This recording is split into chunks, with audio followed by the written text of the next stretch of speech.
c'est sur ma femme. Je pense que quand vous avez en face de vous, quand vous avez en face de vous des personnes qui n'ont aucune pitié, quand vous avez en face de vous des personnes sanguinaires, quand vous avez en face de vous des personnes qui sont comparables au diable, sinon sont plus pires que le diable, là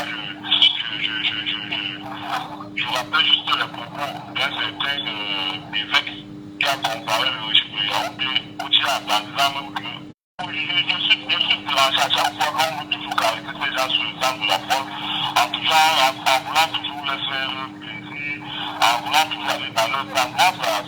Moi, je suis de ceux qui pensent qu'il faut également utiliser un ton martial pour parler à ces gens.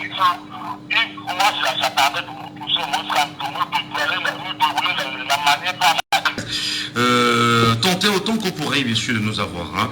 Tentez autant qu'on pourrait bien sûr nous avoir. 6 74 39 79 04 6 74 39 79 04 6 59 92 48 83 6 59 92 48 83. C'est dommage, nous avons de gros soucis avec Internet, mais pour ceux qui essayent bien sûr de nous avoir en direct sur les plateformes numériques, c'est bien dommage, mais merci de nous retrouver au fur et à mesure. Auditeur en ligne, allô, bonjour. Bonjour Michel. Je vous appelle comment, cher monsieur? C'est Jean du côté de Zara. Jean, bienvenue ce matin, Jean. Maurice Kamto s'est exprimé le 31 décembre. Est-ce qu'on a eu plus affaire à un leader politique qui devrait ressasser les incongruités de l'année et en proposer d'autres, qu'à un leader qui a beaucoup plus été sur un chantier de campagne de 2025? J'espère qu'on va pouvoir communiquer, parce que là, je ne sais pas pourquoi ça devient très compliqué de vous suivre. Je sais pas, c'est un peu compliqué, mais bon, j'espère qu'on va pouvoir y arriver. Michel, je crois que pour répondre à ta question, je dis un petit mot à l'auditeur qui vient de passer, que M. Kamto est dans le viseur. Et il n'est plus le président du MRC. Il est le candidat de l'APC, de l'Alliance pour le changement. Donc soyez tranquille, quand on a en face une dictature impitoyable, il faut de temps en temps savoir jouer. Donc il serait suicidaire aujourd'hui de dévoiler toutes les stratégies dans un discours de fin d'année, alors que légalement, nous avons encore 6 mois avant l'échéance capitale de l'indépendance du Cameroun, comme tu aimes bien le dire, pour 2025. Donc, soyez tranquille. M. Kamto est le candidat d'une coalition sérieuse et certaine qui va se dévoiler au fur et à mesure et en temps opportun. Pour revenir sur le discours, Michel, je crois que nous sommes aujourd'hui convaincus que ce monsieur, cet homme-là, sait où il va et exactement où il va. Donc, je crois qu'un discours, il a démonté des mensonges, des pérésies, rien que pour le volet pétrolier, plus des hydrocarbures. Je crois que ça a été limpide. Même ceux qui n'ont pas fait économie ont compris que nous sommes dans une grosse anarchie, où les gens nous ont fait croire que l'État subventionne le pétrole, alors que c'est des taxes inutiles qu'on a greffées là-dessus pour enrichir certaines personnes.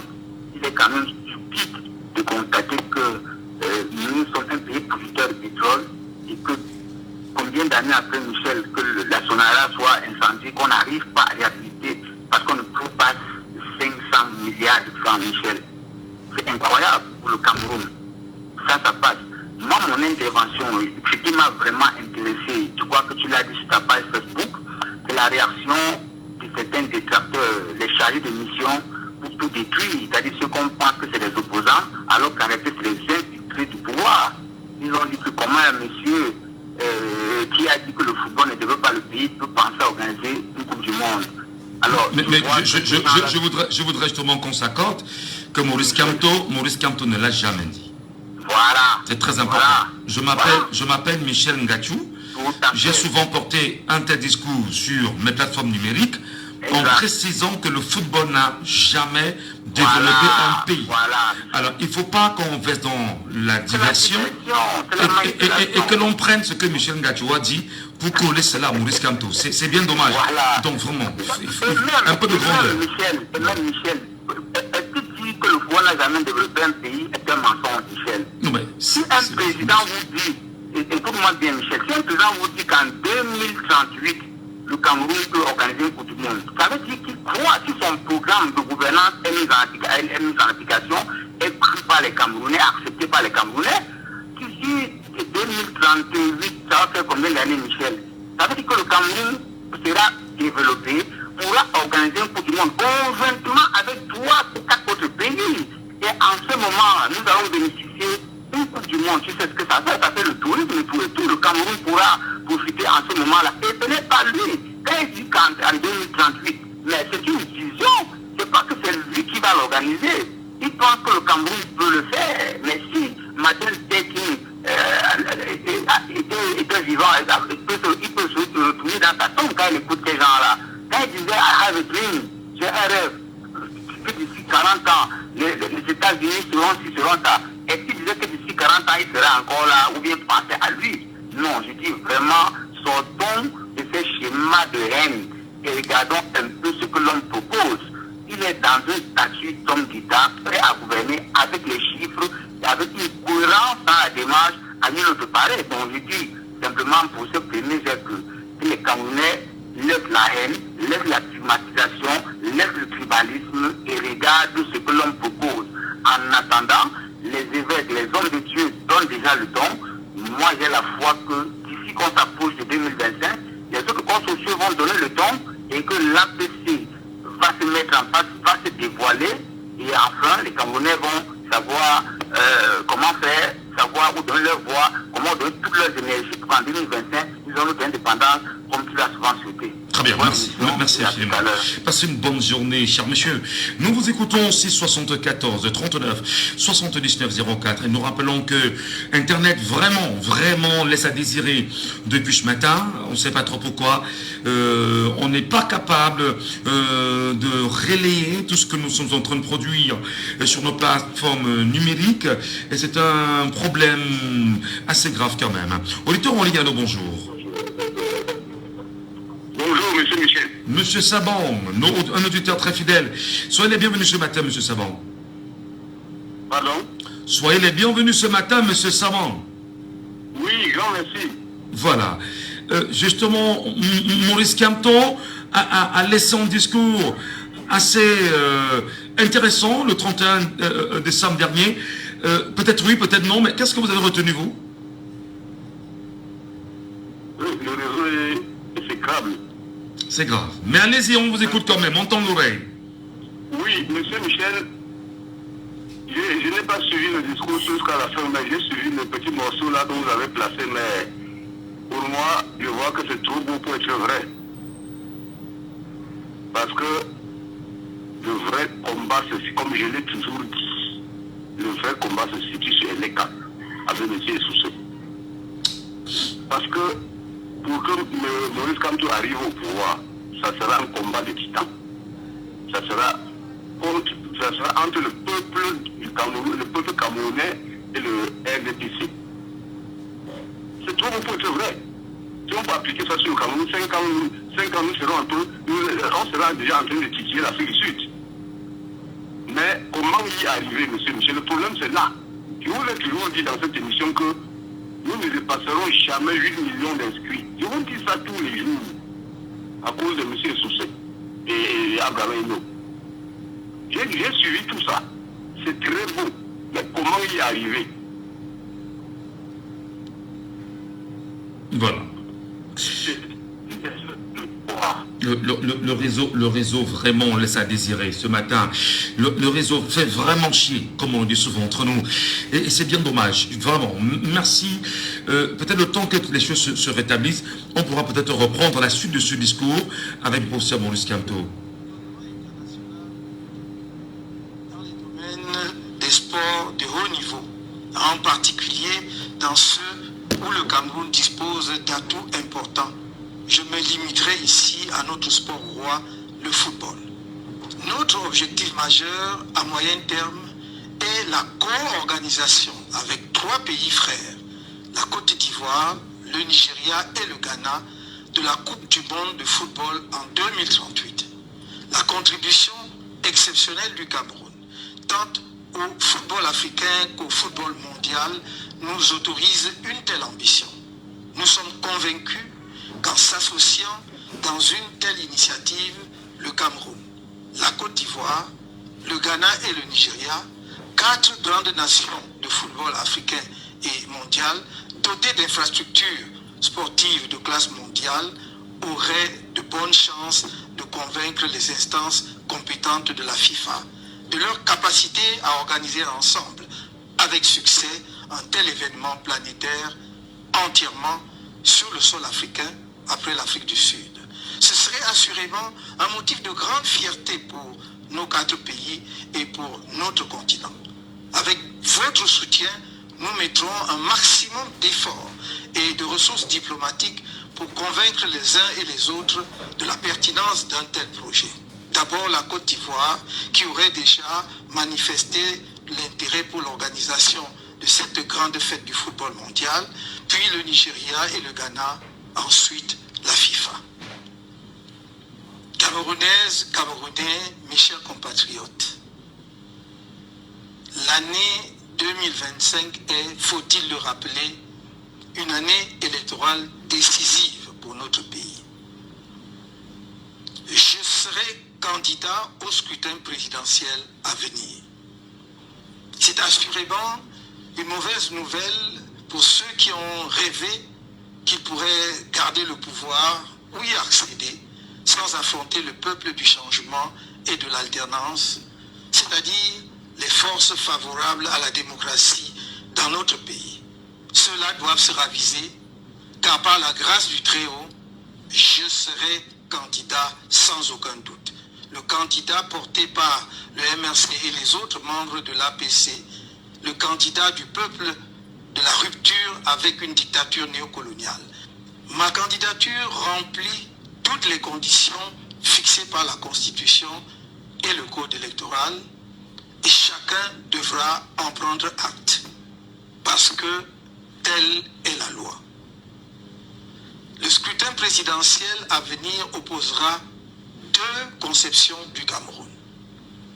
D'une part, une conception passéiste et tribaliste d'un pays figé dans l'inertie, fondé sur l'arbitraire et l'exercice de la terreur contre les citoyens, gangréné par la corruption, héritière du pouvoir colonial et de ses pratiques, et au service d'une nébuleuse néocoloniale, effrayée par la modernité autant que par la diaspora camerounaise, dépourvue d'empathie et de compassion vis-à-vis des populations les plus vulnérables ou sinistrées, comme à Ezeka, au mont Bankolo, dans les inondations de l'extrême nord, à Ngouaché ou à la falaise de Tchan, pour ne citer que quelques exemples récents.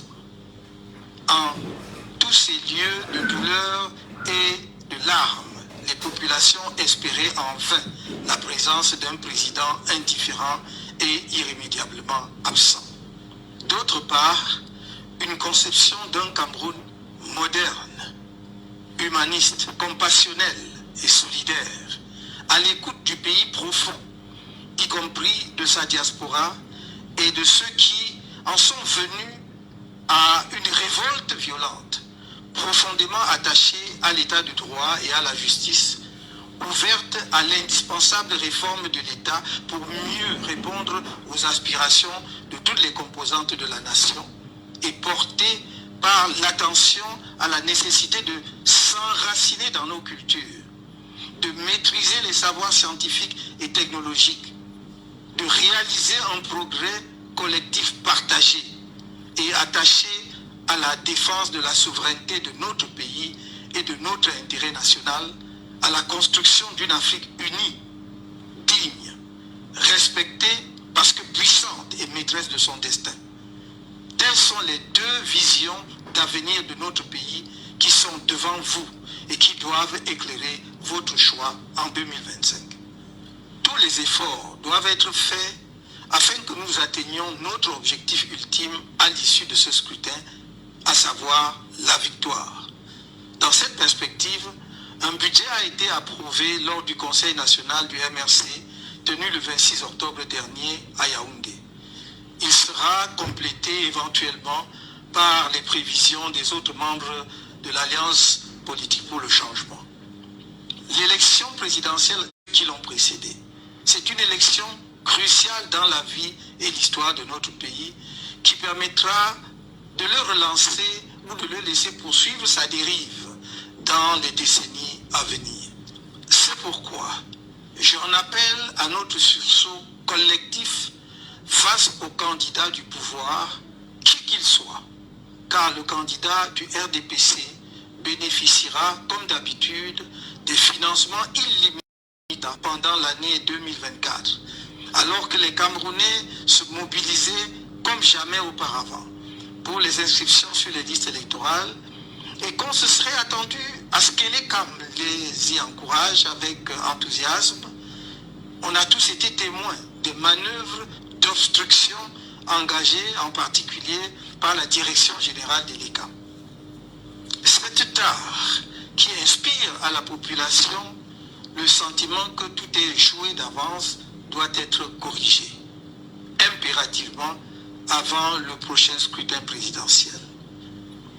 C'est l'occasion de rappeler une fois de plus que l'article 80 du Code électoral dispose, je cite, qu'à l'issue des opérations de révision et au vu des documents et données communiquées par les démembrements régionaux d'Élections Cameroun, le directeur général des élections établit et rend publique la liste électorale nationale au plus tard le 30 décembre. Fin de citation. Nous sommes aujourd'hui le 31 décembre 2024. Dans quelques heures, nous serons en 2025 et la liste électorale nationale n'est toujours pas rendue publique. Le MRC ne laissera pas une telle forfaiture sans suite légale appropriée et ne fera aucune concession sur quelque violation que ce soit du code électoral. C'est dans cet esprit que nous avons saisi les tribunaux pour constater et sanctionner les violations de la loi portant organisation et fonctionnement du Conseil constitutionnel par certains de ses membres, dont son président. En ce qui concerne le comportement de l'ECAM et de certains acteurs techniques du processus électoral, je constate que l'ECAM a toujours du mal à appréhender son rôle d'origine, c'est-à-dire d'organe neutre, garant d'élections libres, transparentes et apaisées au Cameroun. Et l'ECAM doit se souvenir de l'histoire électorale dans notre pays et surtout pourquoi leur indépendance, leur responsabilité et leur devoir impérieux vis-à-vis de la nation, ils feront courir à notre pays de graves périls engendrés par des crises électorales inutiles. S'agissant des partenaires techniques de l'ECAM, l'Allemagne qui a souffert gravement dans son histoire des dérives totalitaires d'un régime politique et qui surmonta admirablement cette épreuve est bien placée. Merci. De certaines sociétés allemandes qui accompagnent l'organe électoral camerounais. Ces sociétés s'étaient engagées à mettre en place une biométrie électorale au Cameroun depuis plus de 10 ans et depuis lors se sont transformés en agents techniques de la fraude électorale qui permet à un candidat battu aux élections successives de se perpétuer au pouvoir dans notre pays. Cette situation inadmissible ne saurait continuer sans aucune conséquence légale. C'est l'occasion pour moi d'interpeller tous les partenaires du Cameroun et notamment ceux qui assistent financièrement l'ECAM. Est-il cohérent de financer un programme avec des objectifs affichés de promotion de la démocratie et d'assister sans rien dire aux pratiques antidémocratiques avérées et récurrentes des LECAM.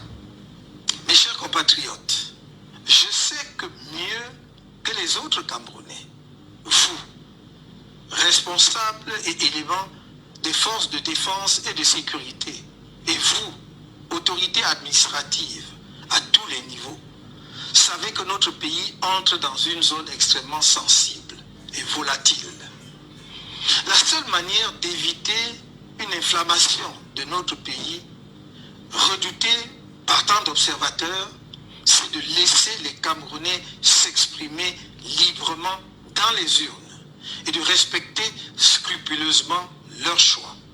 Vous devez vous assurer, chacun de vos corps en ce qui le concerne, que l'élection présidentielle aura lieu dans la transparence totale et dans la paix.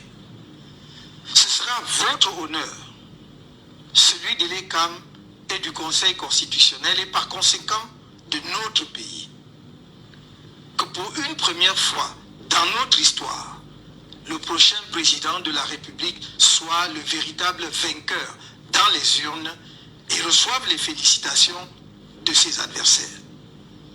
Dans cette perspective, votre mission cardinale en cette année électorale si particulière devra être de protéger la loi et non pas un homme ou une femme, un clan ou un parti politique. Votre responsabilité est particulièrement grande. Elle le sera encore plus après la proclamation des résultats du scrutin. Nul ne doit se sentir menacé par le changement à travers l'alternance démocratique. Que les populations de nos 10 régions, celles des villes comme celles des villes, c'est la rencontre d'un candidat, femme ou homme, avec le peuple. Je suis certes candidat du MRC et de l'Alliance politique pour le changement à l'élection présidentielle à venir. Mais c'est vous, Camerounaises et Camerounais, électeurs de toutes les régions du pays, qui déciderez de qui sera votre prochain président de la République. Depuis mon entrée en politique, avec le lancement du MRC en 2012, vous avez été témoin des multiples campagnes de diabolisation contre ma personne, orchestrées. Voilà. Allez, moi je pense qu'on a quand même passé l'essentiel. Hein. On a quand même passé l'essentiel. Et on s'est dit, pour être objectif, il fallait absolument que ce discours-là soit écouté. Sachant que la semaine prochaine également, d'autres acteurs politiques passeront ici. Leur discours sera bien sûr écouté sur Djambo FM. Et nous leur donnerons bien sûr l'occasion de nous faire montre de tout ce qu'ils savent bien faire. Allez, on a quelques 6 minutes de la fin de cette première partie de l'émission Laissons parler les gens. Je veux arrêter cette sale guerre que certains ont imposée à notre pays depuis 8 ans maintenant. Nous pouvons l'arrêter. Nous devons ensemble l'arrêter pour enfin envisager sereinement la reconstruction des régions concernées et l'ensemble de notre pays. De même, je puis assurer mes compatriotes des régions de l'extrême nord, du nord et de l'Adamoa, qui ont tant donné au pouvoir en place, mais qui sont abandonnés sans état d'âme, à une misère choquante et à la merci de l'insécurité, de notre engagement à prendre toutes les mesures nécessaires pour le vie, alors qu'il s'impose à lui en raison de la ratification par notre pays du Pacte international relatif aux droits civils et politiques de 1966. Enfin, je voudrais être très clair pour tous nos compatriotes qui seront en charge de maintenir l'ordre public au cours de l'année 2025. Plus jamais, le MRC ne tolérera la barbarie que certaines autorités administratives, éléments des forces de sécurité et magistrats ont fait subir à ses militants et sympathisants. Chaque tortionnaire d'un de nos militants ou sympathisants sera personnellement tenu responsable. Il sera poursuivi jusqu'à la fin de ses jours, à toute fin utile. Je rappelle aux uns et aux autres que la torture est un crime imprescriptible et qu'en tant que crime contre l'humanité, il peut faire l'objet de poursuites devant des tribunaux étrangers. Je réitère également que nous danserons sur le rythme que choisira le régime et que si le peuple camerounais devait être placé en situation de légitime défense, il exercerait sa légitime défense. Mes chers compatriotes, le soutien que je sollicite de vous passe par une inscription massive sur les listes électorales de l'ECAM dès le 2 janvier 2025.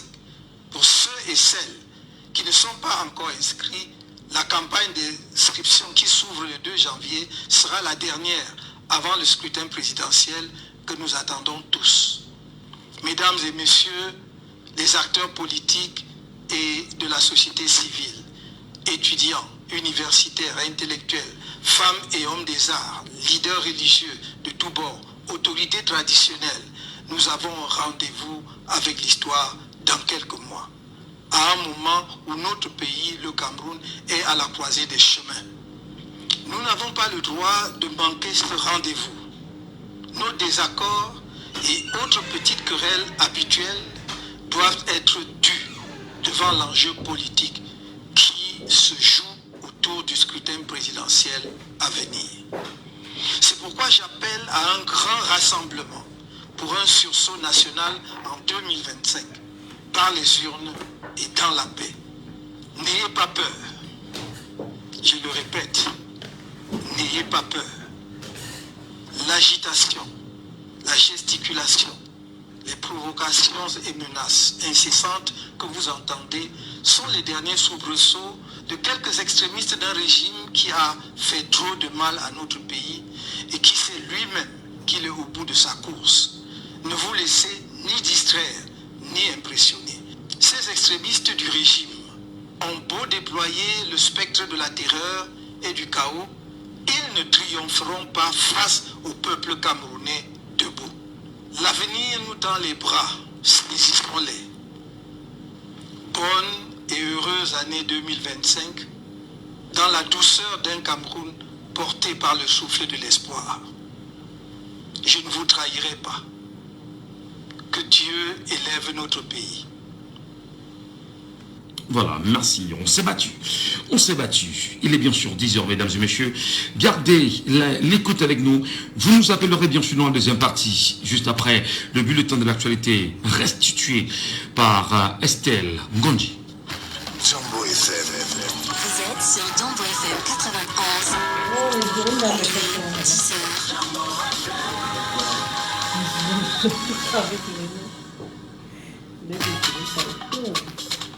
Mon frère, tu souhaites aussi devenir un boss? Achète ton forfait à partir de 237 francs ou fais un moment d'au moins 237 francs et tente de gagner un des 237 véhicules à partager cette année. Tape seulement étoile 237 dièse ou étoile 126 dièse. Mon futur boss. Waouh, papa, trop ailé. Toute l'actu avec Estelle Ngonji. Ah, c'est cool. Les conditions de rester comme ça. Oh, c'est un peu travail.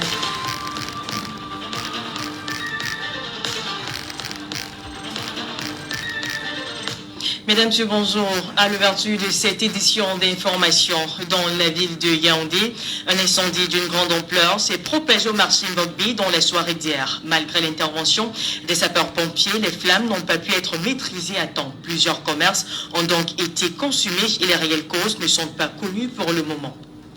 L'avocate maître Alice Com est convoquée au service central des recherches judiciaires de la gendarmerie nationale. Elle y est attendue le 14 janvier à 10h. Et pour cause, la défenseur des droits humains est visée par une plainte de l'Observatoire du développement social pour tentative d'atteinte à la sûreté de l'État et financement du terrorisme. Cette nouvelle convocation intervient alors que l'avocate est dans le viseur du préfet du Vouri après 3 convocations auxquelles elle n'a pas physiquement répondu, et ce dans l'affaire opposant le rédac au Minati. Présidentielle 2025 au Cameroun. Les inscriptions sur les listes électorales pour le compte de l'année 2025 ont démarré depuis hier. Ainsi, les Camerounais retardataires sont donc appelés à se rapprocher des bureaux d'Elecam de leur arrondissement respectif pour se faire enrôler. On rappelle, déjà 7,8 millions d'électeurs ont été enregistrés en 2024. Gustave Léopold Ganesh, administrateur civil principal hors échelle, a été nommé hier par le bureau de la Chambre du Sénat en tant que nouveau secrétaire général en remplacement de Michel Meva-Meboutou. C'était au cours d'une réunion présidée par le premier vice-président Aboubakari Abdoulaye.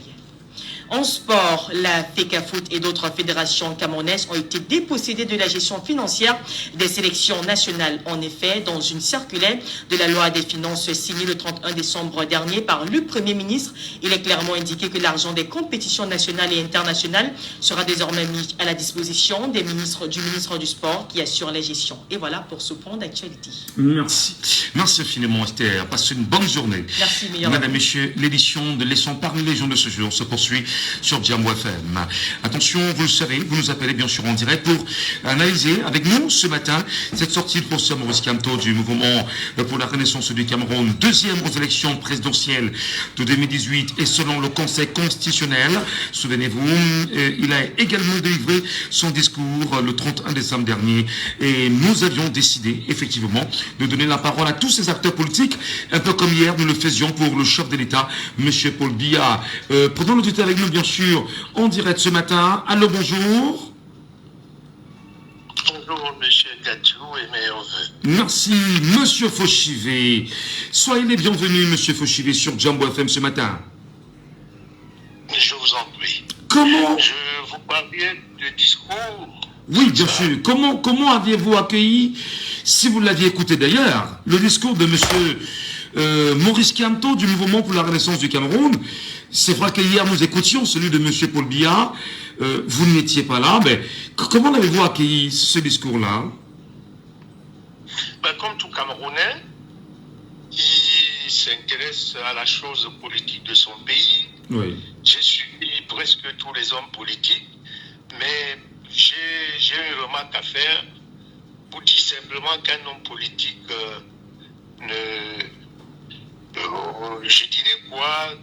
ne bavade pas trop. Un homme politique doit être un homme d'action et ne pas se contredire parce que l'élection présidentielle est une élection où une offre est proposée au peuple.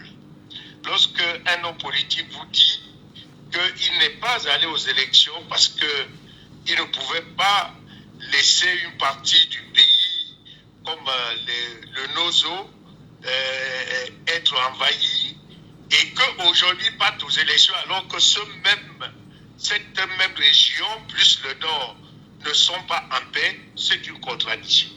Lorsqu'un homme politique vous dit « je ne sortirai pas de la prison tant que tous mes collaborateurs... » Est-ce que c'était consigné dans son discours tout ce que vous dites là? Si, c'est ce que j'ai dit. Mais j'ai dit entre ce que vous dites et le contenu du discours de M. Kamto ce 31 décembre, est-ce qu'il y a eu un rapprochement entre ce que vous dites et tout ce qui nous a dit? Il est candidat à une élection présidentielle alors que le Cameroun est toujours envahi par les terroristes. Or, quand je suis ce qu'il avait dit il y a 5 ans en arrière, il disait qu'il ne peut pas aller aux élections présidentielles tant qu'il n'y a pas la paix. Pour moi, en tant qu'un votant, quelqu'un qui va aller voter, quand je mesure ça, je me dis, attention, ce n'est pas politique. Il faut avoir une idée, maintenir. Et c'est ça ce qu'on appelle une offre politique. Donc, aujourd'hui, surfer dans le hasard, vous cherchez à diriger un pays de jeunes. Et ensuite, lorsqu'on vous dit que dans 15 ans, dans 10 ans ou 15 ans, l'Afrique, 4 pays africains vont organiser une Coupe du Monde, je crois qu'on blague lorsque derrière, on dit qu'il faut à tout prix sortir du franc français. Donc, je crois qu'il y a encore beaucoup de choses dans la communication à revoir. Sinon, les autres analyses, je les ai complètement appréciées, mais j'ai trouvé un peu du bluff. D'accord. Merci beaucoup, monsieur Fauchivé. Il y en a qui ne sont pas d'accord avec vous. Et bon,